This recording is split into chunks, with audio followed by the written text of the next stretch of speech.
আমাদের কোনো দল ছিল না, আমাদের কোনো ধর্ম ছিল না, আমাদের কোনো বর্ণ ছিল না। একাত্তরেও ঠিক এইভাবে আমাদের কোনো ধর্ম বর্ণ ছিল না। আমরা সবাই একসাথে 71-এ আমরা পাকিস্তান হানাদার বাহিনীর বিরুদ্ধে আমরা একসাথে যুদ্ধ করেছি।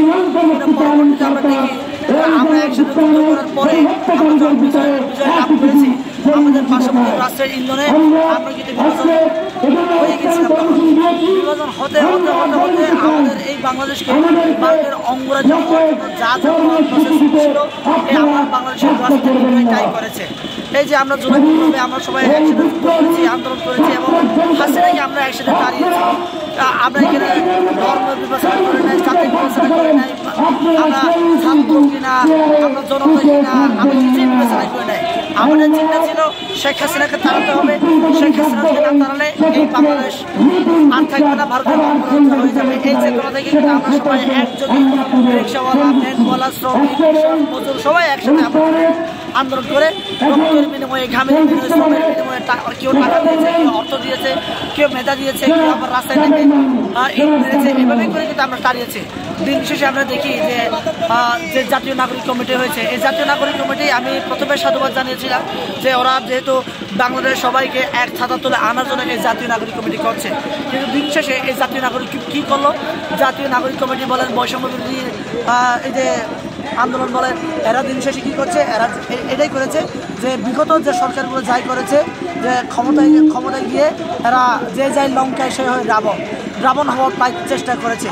আমার কথা হচ্ছে আমরা সবাই মিলে এই যে বৈষম্য দূর করার জন্য আমরা আন্দোলন করেছি, কোটার জন্য আন্দোলন করেছি। এখন আমরা কোটার জন্য বিরোধী করে, কোটার জন্য আন্দোলন করে, কোটার জন্য জীবন দিয়ে আমরা যদি আবার ওই কোটাকে আমরা যদি এস্টাবলিশ করি, তাহলে আমরা কিসের জন্য আন্দোলন করলাম?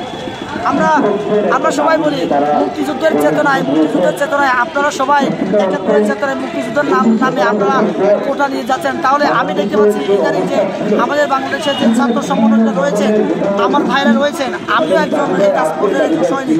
তাহলে আমরা কি করছি?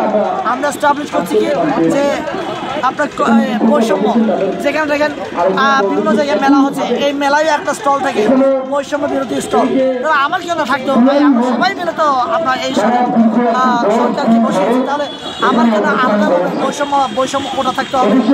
মানে আমরা যে বৈষম্যের জন্য আমরা কাজ করছি, সেই বৈষম্য আমরা এস্টাবলিশ করার জন্য আমার কাজ করছি। এই জন্য গতকাল যে মারামারি হয়েছে, এই মারামারি আমি আসলে অবাক হয়নি। আমি এটা তো ছোটোখাটো মারামারি হয়েছে, শিকার হয়ে মারামারি করে আমি এই মারামারিকে আমি অবাক চোখে দেখবো না, কারণ এটা আমি স্বাভাবিক মনে করছি। যে কারণে আপনার পেশাকে তৈরি হয়েছে গতকাল যে ছাত্র সংগঠন করেছে।